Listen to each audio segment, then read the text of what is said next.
Hello, I'm here today to share with you about challenges of Gen Z. As a fresh graduate, what would normally the first thing you do when you complete your study? Do you know that we actually spend about 15 years in schooling? We spend 6 years in primary school and then 5 years in secondary school and the last 4 years in university. So what would graduate usually do when they graduate? Of course, graduates would like to find a job that allows them to earn money or salary. How much a fresh graduate nowadays earns. But before that, let us look at how much a fresh graduate earned 20 years ago. On average, a fresh graduate earns about 1,800. Fast forward 20 years later, they earn about 2,500 a month. How much is the increment of the salary over the period of 20 years? It is a simple calculation. Basically, it shows that fresh graduate salary has actually increased by 39% over a period of 20 years. Is that a good increment or not sufficient? Okay, let us compare. How about the living expenses for the last 20 years? Back in 2002, on average, a person spent about 6 ringgit for their lunch. And today, we pay on average about 10 ringgit for our simple lunch. That compared to our salary increment is about 39% only. That means the money that we have in today's value has getting smaller and smaller. How about petrol? 20 years ago, in year 2002, a petrol is only cost us about 1 ringgit 10 cents per litre.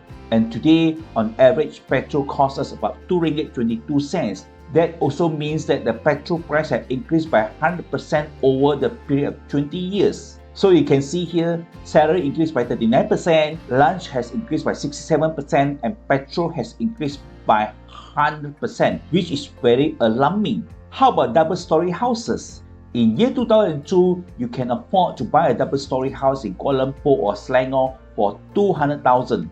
Fast forward 20 years later, a double-story house in Kuala Lumpur or Selangor will cost you easily 800,000. That also represents 300% increment for the house cost for the past 20 years. As you can see, salary only increased by 39%, lunch has shot up more than 67%, petrol by 100%, and house prices has gone up by 20%. Logically, graduates nowadays would find it very difficult to afford to buy their own house. As a result, a lot of graduates saying that money is not enough and it is very difficult to achieve their basic dreams. I'm sure most of us know this gentleman by the name of Jack Ma, the founder of Alibaba, and he also listed as one of the top 10 richest men in China. Basically, what Jack Ma is saying that he wants to help his staff to achieve 3 basic dreams. Let us look at what are the 3 basic dreams Jack Ma wants to help his staff to achieve. First, he wants to help his staff to own a car. Let's say, for example, in Malaysia context, a graduate buy a Myvi which costs about 56,000 with down payment of 10%, which is about 5,600, and bank loan for the balance of 90%.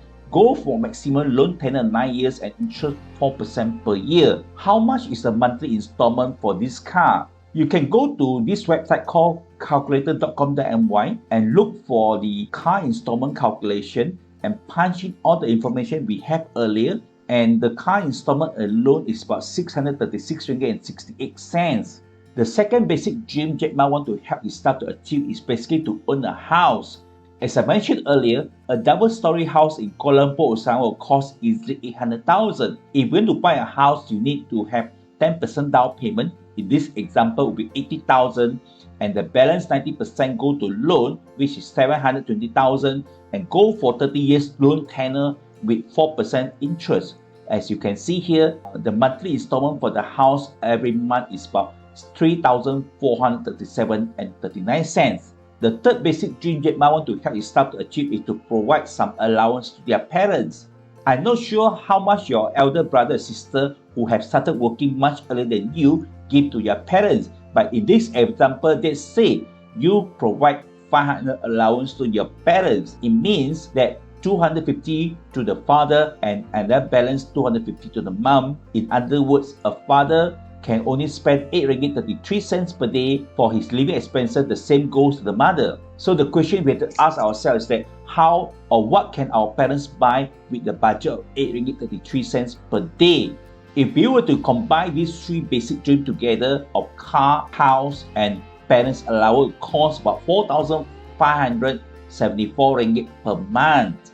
After working very hard for the last 5 years, by then the graduate will be about 28 or 29 years old, correct? And how much do you think they earn by then? I conducted a simple survey based on the resume posted in the job street. A senior credit executive in RCB Bank earned about 3,800 ringgit a month, Public Bank about 3,000, MPEL 3,005, Bank Mualat about 3,005 to 27 ringgit, Hong Leong Bank 2,006. Assuming after working very hard for 5 years, a graduate earns about 5,000 a month. And then do you know that we have to pay or contribute to EPM and SOCSO and also income tax? Let's say assuming the net salary is 4,250 ringgit. Remember, our basic dream will cost us 4,574 ringgit and 9 cents. Unfortunately, our net pay is only 4,250 ringgit. What does it mean? We can't even achieve our basic dream after working so hard for the last 5 years. A lot of graduates will feel that basic dreams are just too far away. I also want to take this opportunity to share with you from time to time I do conduct online classes. One of the topics I share with Malaysians are how to claim back your money. Do you know that if your bank account is not active for a certain number of years, the banks have the obligation under the law to transfer the money to unclaimed money department. And the issue is that how do you get back the money? There is a simple way for you to get back my money. If you had the opportunity, you should come and attend this training and I will guide you step by step. And of course, to get back the money is free of charge.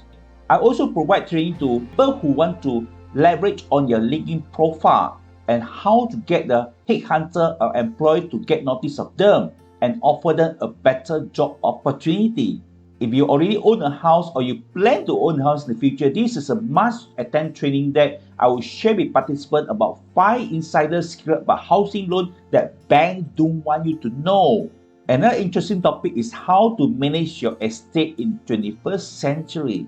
In Malaysia, towards the end of the year, we're facing rainy season, and this particular sharing session or training will share with you how to protect yourself financially from natural disaster. The question is, if your car gets flooded, can you make a claim with your car insurance policy? You should attend and know more about this particular issue.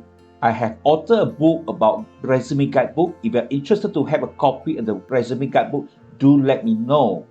I will be starting a reading club very soon. The first book we are going to share in our reading club is Rich Dad Poor Dad, and he shared with us how do you differentiate good debts and bad debts and how to accumulate more assets for us to allow us to have better and more comfortable retirement and to do necessary financial planning.